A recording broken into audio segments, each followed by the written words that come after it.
Ce mois-ci, dans le but d'approfondir ma connaissance en matière de semences anciennes et reproductibles, je suis allé à la rencontre d'Henri de Pazis, fondateur en 1987 du réseau de maraîchers et d'arboriculteurs biologiques ProNatura, devenu aujourd'hui l'un des principaux distributeurs de fruits et légumes bio en Europe, pour qu'il m'explique de quelle manière et surtout pour quelles raisons il a décidé de cultiver des variétés de céréales anciennes ne faisant pas partie du catalogue officiel.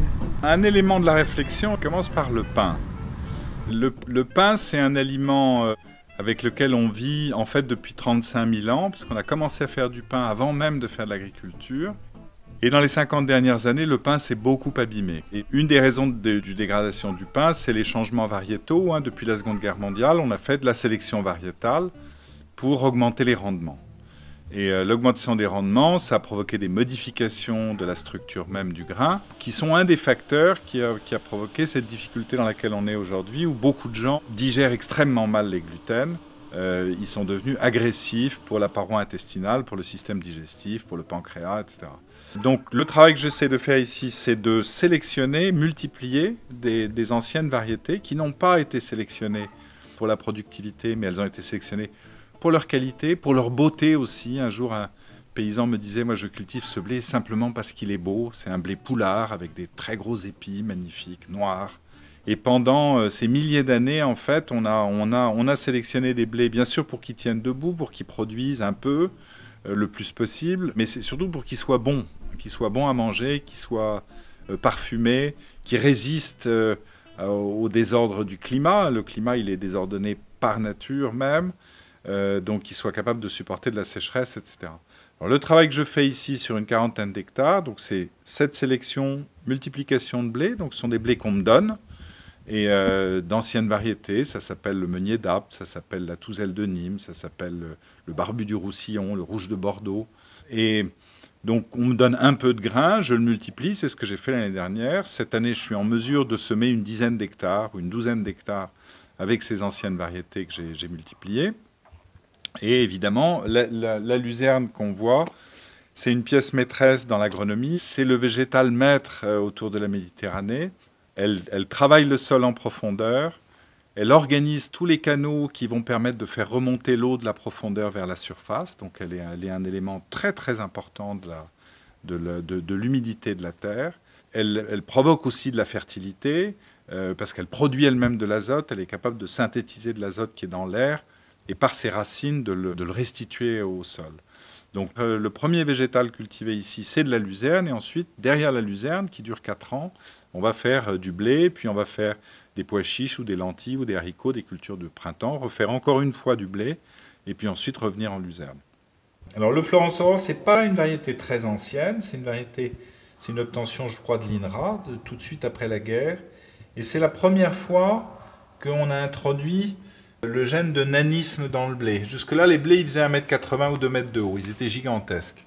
Avec des problèmes que ça posait, c'est-à-dire s'il y avait des gros coups de pluie au printemps ou éventuellement des grands coups de vent, on avait ce qu'on appelle la verse. Le blé se couche et il devient immoissonnable parce qu'il regerme en terre, etc. Maintenant, on a des blés qui font à peine 30 cm. On leur a rajouté en plus des hormones, des raccourcisseurs de paille, enfin des tas de choses. Et pour les boulangers qui veulent commencer à faire des variétés anciennes, ils aiment bien mélanger un peu de Florence Aurore parce qu'il leur facilite la vie. La pâte lève assez facilement, et donc c'est une sorte de blé intermédiaire entre un blé ancien et un blé moderne. Ça, c'est une chose merveilleuse que j'aurai peut-être l'année prochaine. C'est de la C7 de Tarascon. Alors ça, c'est un très ancien blé provençal qui est barbu. Donc il a cette qualité qui fait que, par exemple, les sangliers ne s'y attaquent pas, ce qui est assez important parce qu'on les terres sont très visitées par les sangliers. Et c'est un blé probablement qui a plusieurs siècles, à peu près dans cet état-là. Dont on parle depuis très longtemps. Ça, c'est un blé qu'on appelle le meunier d'Apt. Il a une jolie histoire. Alors, c'est un blé ancien, et il avait disparu, donc on ne le connaissait que par les livres. Puis un jour, un technicien du parc du Luberon a trouvé chez un paysan qu'il avait en fait gardé la semence depuis longtemps parce qu'il trouvait que ses poules étaient plus belles quand elles mangeaient ce blé. Il est doré. Et il est très très doré. Quand le pain qui est fait avec ça, on a l'impression qu'il y a du soleil à l'intérieur. C'est incroyable. La croûte est dorée et la mie est un tout petit peu jaune.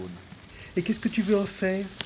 Moi, je commence à le cultiver. Donc ça, on m'en a donné 50 kilos l'année dernière. Là, j'en ai récolté 750 kilos à peu près. Je vais le semer. Et puis, dans quelques années, on verra qu'il sera devenu un meunier des Alpilles parce qu'il se sera adapté à ce climat, à ces terres. Donc, il sera différent de ce qu'il est quand il est cultivé sur le plateau de Sceaux ou du côté d'Arles. Et toutes ces belles variétés de blé que tu cultives, comment sont-elles répertoriées? Ce qu'on appelle les blés anciens ou les blés paysans, moi j'ai tendance à appeler ça aussi les blés libres en fait. Ils sont pas inscrits au catalogue. Donc il y a tout ce dispositif juridique international, parce qu'il existe dans les pays, il existe en Europe, il existe aux États-Unis. Ça fait partie de grands accords mondiaux qui finalement, sous couvert de protéger l'intérêt du consommateur, protègent en fait essentiellement l'intérêt de l'industrie semencière. D'ailleurs, en France, c'est le groupement national de l'industrie semencière qui est chargé de l'inscription des variétés au catalogue. Donc c'est vrai pour le blé, c'est vrai pour les légumes, les fruits, c'est vrai pour tous les produits agricoles. Nous, le choix qu'on fait, je dis nous parce qu'on est nombreux à faire ça, et beaucoup d'autres gens ont commencé bien avant que je commence, donc il y a beaucoup de gens qui m'inspirent et qui m'aident d'ailleurs dans ce travail. On fait le choix de ne pas passer ou de ne pas utiliser ces variétés de blé qui sont inscrites au catalogue, mais d'aller chercher des blés qui sont arrivés jusqu'à nous parce que des gens avaient veillé sur eux. Et que ces blés, ils ont des propriétés, ils ont des qualités qui sont vraiment extraordinaires, qui peuvent nous apporter beaucoup. Et quand on fait ça, on participe à cette bataille de la liberté de la semence, qui est un enjeu. La liberté de la semence, c'est un enjeu pour toute l'humanité. C'est un enjeu pour la liberté économique des paysans eux-mêmes. C'est un enjeu pour la diversité, parce que on travaille des variétés qui elles-mêmes ont une variabilité génétique. Donc elles vont pouvoir exprimer des caractères. À l'intérieur d'un champ de blé, on ne va jamais être totalement monovariétal. On va avoir un patrimoine génétique déjà extrêmement diversifié et qui va pouvoir exprimer des caractères en fonction du climat, et donc qui va pouvoir réagir différemment au climat. Donc c'est également un élément de survie.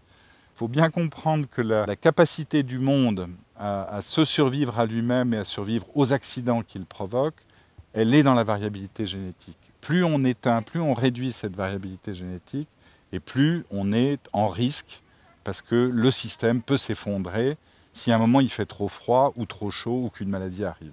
Eh bien, merci Henri pour toutes ces précieuses informations. Marceline, tu comprends tout. Bon j'essaye. Mais oui, tu as beaucoup de choses à nous apprendre, toi aussi. Oh, tu me flattes Henri, là tu me flattes.